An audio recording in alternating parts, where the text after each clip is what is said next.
जिसने प्रदोष काल के समय पर भगवान शंकर का पूजन किया है, जिसने प्रदोष काल के समय पर शंकर का स्मरण किया है, जिसने प्रदोष काल के समय पर भगवान शिव के मंदिर में दीप प्रज्वलित करा है, जिसने प्रदोष काल के समय पर भगवान शंकर के मूल मंत्र नमः शिवाय, ओम नमः शिवाय या श्री शिवाय नमस्तुभ्यम का जाप किया है, या प्रदोष काल के समय पर शिव की कथा का रसपान किया है, उसकी जिंदगी में मेरा भोले बाबा शिव पंचायत क्या क्या देगी, ये तो दिल्ली वाले बाद में मालूम करें। भगवान नारायण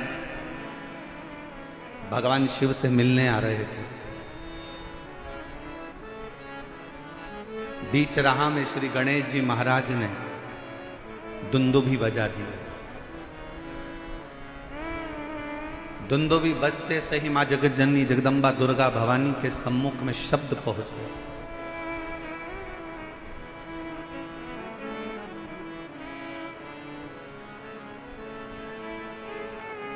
कि सूर्यास्त का समय है, सूर्य विराम लेने जा रहा है और उस समय पर मिलन हो रहा है भगवान नारायण और भगवान शिव का। गणेश जी ने जो दुमदुमी बजाई, 64 योगनियां, 33 कोटि देवता, सारे गंधर्व, सारी अप्सराएं, सारे नाग, सारे किन्नर सब सामने आकर खड़े हो गए, पुकारने लगे, बाबा बाबा हमारी कुछ कामना है वह आप पूर्ण करिए। स्वयं नारायण देव कहते हैं कि इस समय पर तो सूर्य अस्त का समय है, मैं आपकी कामना को कैसे पूर्ण करूं। तब भगवान शिव से भगवान नारायण ने कहा, प्रभु आज आप इन देवों की कामनाओं को, इन गंधर्वों की कामनाओं को, इन अप्सराओं की कामनाओं को, इन नागों की कामनाओं को, इन सभी जीवों की कामनाओं को आज आप पूर्ण कर दीजिए। और वो प्रथम दिन था प्रदोष का दिन, जिस दिन मेरे शंकर भगवान को महाशब्द से पुकार कर देवताओं ने संबोधित कर कर अपनी कामनाओं को। और बधाई हो दिल्ली वालों सभी को, मेरे दिल्ली की एक एक जीजियों को, एक बेटियों को, बेटाओं को, मेरे जीजाओं को, मेरी माताओं को, मेरे भाइयों को, मेरे बुजुर्गों को मैं दंडवत प्रणाम कर कर आपको साधुता देता हूं कि आज ना जाने कौन सी किस्मत आपकी चेती है जो प्रदोष काल में, प्रदोष के दिन शिव महापुराण की कथा का लाभ आ। क्या पता कौन सा संजोग बना है।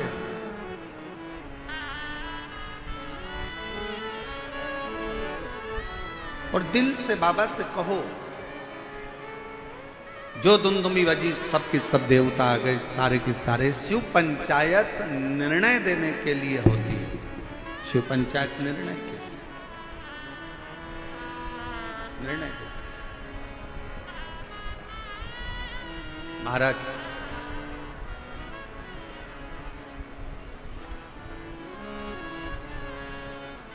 कहते हैं, भगवान नारायण का कोई भक्त जब प्राणों को त्यागता है तो भगवान नारायण अपने पार्षदों को उस जीव को लेने के लिए भेजते हैं। भगवान नारायण उन पार्षदों को जीव को लेने के लिए भेजते हैं कि ये मेरा भक्त प्राणों को त्याग रहा, मेरा भक्त प्राणों को छोड़ रहा, जाओ इस जीव को लेकर बैकुंठ को आओ, जाओ इस जीव को लेकर बैकुंठ को आओ, जाओ।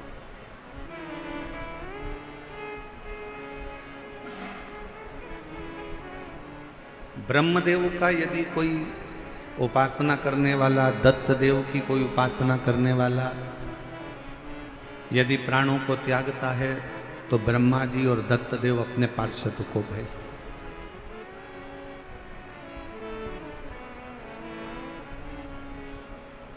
माँ जगतजननी जगदम्बा दुर्गा की उपासना करने वाला जब कोई प्राणों को त्यागता है तो माँ जगतजननी जगदम्बा दुर्गा अपनी योगिनियों को भेजती हैं किस जीव को लेकर।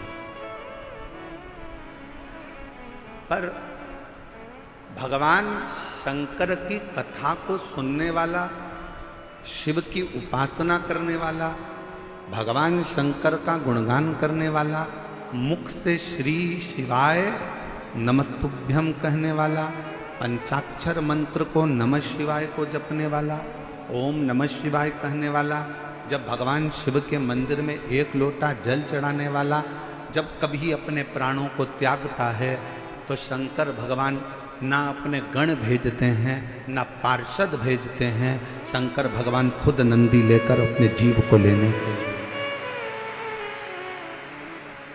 अब कोई कहे महाराज इसका कोई प्रमाण है आपके पास? आप कहते हो कि शंकर भगवान अपने जीव को लेने के लिए जाते हैं, तो इसका कोई प्रमाण है आपके पास में? तो बहुत ध्यान से सुनना, इसका प्रमाण कहीं दूर जाने की जरूरत नहीं है। इसी कली काल में, इसी कलयुग में नरसिंह मेहता का चरित्र पढ़ लीजिए।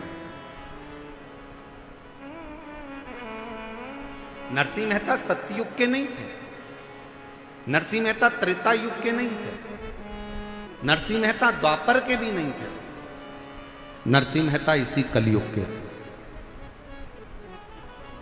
और नरसिंह मेहता इसी कलयुग के थे जब उनकी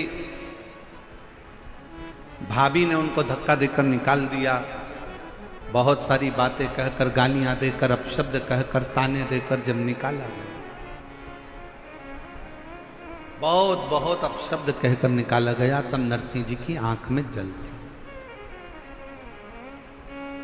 सम्मान परिवार वाले देते हैं, सम्मान रिश्तेदार देते हैं, सम्मान समाज देती है, सम्मान कुटुंब के लोग देते हैं, सम्मान परिवार देगा, समाज देगी, दुनिया के लोग आपको सम्मान देंगे। दुनिया के भगवान क्या देता है? भगवान क्या देता है?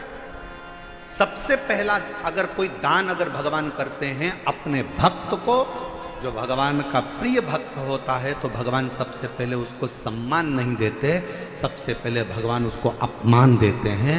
इतना अपमान कराते हैं, इतना अपमान कराते हैं जिससे वो अंदर से टूटे, भीतर से ये जान ले कि संसार में कोई तेरा नहीं, कोई।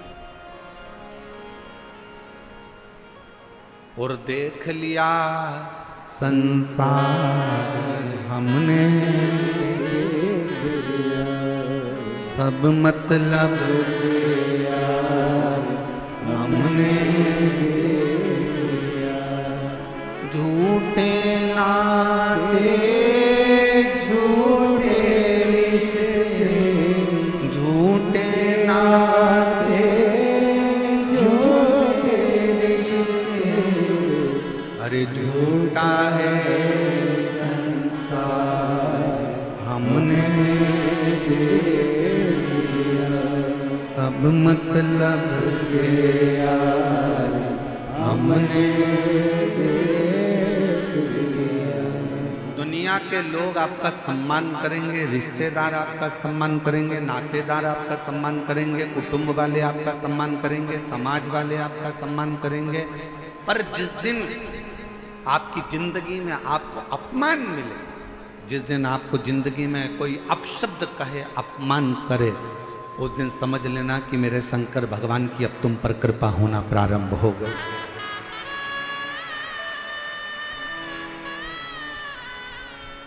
कितना सुंदर कहा है किसी ने, चाहने वालों की संख्या कम हो जाए ना चलेगा, चाहने वालों की संख्या कम हो जाए, तुम्हें प्यार करने वालों की संख्या कम हो जाए चलेगा, पर तुमसे नफरत करने वालों की संख्या बढ़ना चाहिए। चाहने वाले कम हो जाएंगे चल जाएगा, पर तुमसे जलने वाले, तुमसे नफरत करने वाले बढ़ना चाहिए, इनकी वृद्धि होना चाहिए। क्यों? क्योंकि जगत में प्रचार कभी भी चाहने वाला नहीं करता, जगत में प्रचार हमेशा नफरत वाला ही करता है। उसको करना, यश मिले, समझ लेना कि दुनिया ने दिया। सत्कार मिले, समझ लो दुनिया ने दिया।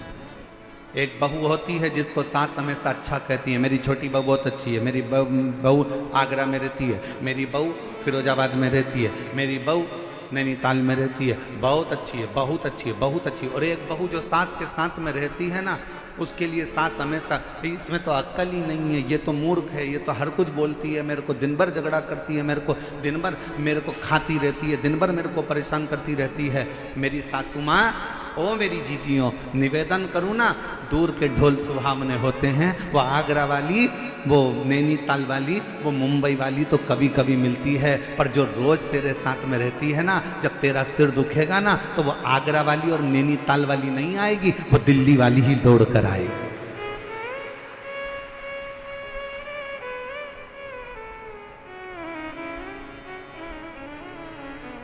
थोड़ा विचार करिए, थोड़ा चिंतन करिए।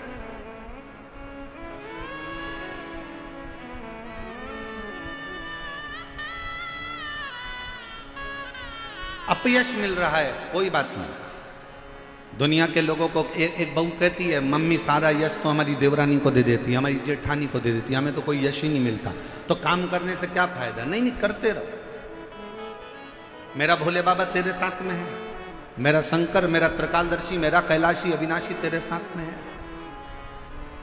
तो क्यों चिंता कर,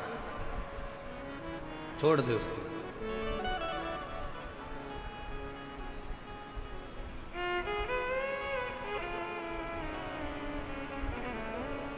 हमारी सास ने पूरी प्रॉपर्टी, हमारी सास ने पूरा गोल्ड, हमारी सास ने पूरा जेवर हमारी जेठानी को दे दिया गुरुजी, हमारी देवरानी को दे दिया गुरुजी, हमारी ननद को दे दिया गुरुजी, और हमको कुछ नहीं दिया। मत देन दे, फिर भी सास की सेवा करना, फिर भी ससुर की सेवा करना, बीमार हो जाए तो हॉस्पिटल लेकर जाना, उनके चरणों को दबाना, उनको प्रणाम करना। वो भले पूरा जेवर, पूरी प्रॉपर्टी तुम्हारी देवरानी जेठानी को दे दें, मना नहीं है, पर उसका सत्कार तुम करना मत भूलना। क्यों? सास की दी हुई प्रॉपर्टी हो सकता है एक दिन जेठानी का लड़का पूरा की पूरा वायदे में लगाया है, शेयर मार्केट में लगाया है, और पूरी प्रॉपर्टी पूरी गोल करिया है, पर सास ने जो आशीर्वाद दिया है वो तुम्हारा न डब्बे में जाएगा न वायदे में जाएगा। सास का आशीर्वाद तुम्हारे को उन्नति की ओर लेकर जाएगा, ससुर का आशीर्वाद तुम्हें तरक्की की ओर लेकर जाएगा। कोई कहे हमारी सास दिन भर गाली देती है, उसको देने दो, उसको देने दो।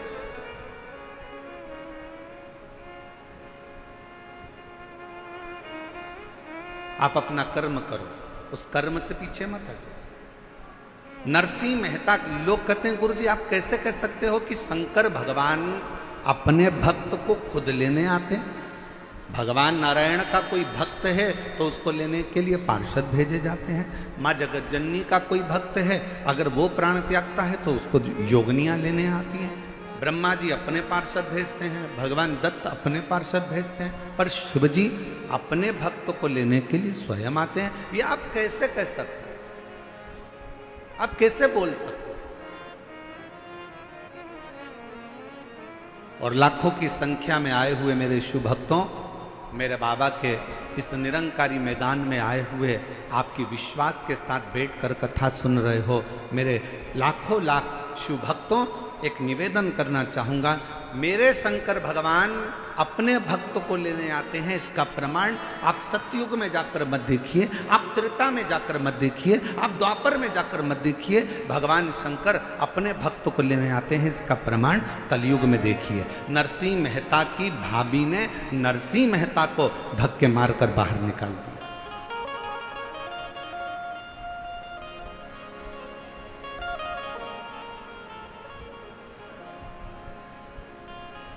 नरसिंह जी से पूछा गया, क्यों रे नरसिंह, तेरी भाभी तो बड़ी तेज है।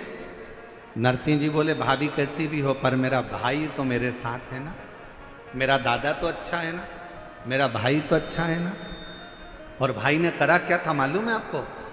नरसिंह मेहता जी के भाई ने क्या करा था कि नरसिंह मेहता जी के भाई को मालूम था कि नरसिंह जी को मेरी पत्नी धक्के मारकर निकाल देगी, तो नरसिंह जी के भाई ने नरसिंह जी को जब धक्का देकर निकाला जा रहा था तो भाई चिल्लाकर बोला, रो नरसिंह, ओ नरसिंह, कहां जाएगा? रात के समय पर सूर्य अस्त हो रहा है, कहां जाएगा रोने के लिए? सामने शंकर का मंदिर है नरसिंह, वहां चले जाना। नरसिंह जी ने सुन लिया कि मेरे भाई ने मेरी व्यवस्था कहीं अच्छी जगह कर कर रखी है। आधी रात को प्रदोष काल में, समय ढलते में, शाम का समय था, सूर्यास्त हो रहा था। नरसिंह जी कहाँ जाते? शिव महापुराण की कथा कहती है भाई ने तो नरसिंह जी के मुख से निकलता था कि मेरी भाभी भले कैसी भी हो पर मेरा भाई अच्छा है, मेरी भाभी कुछ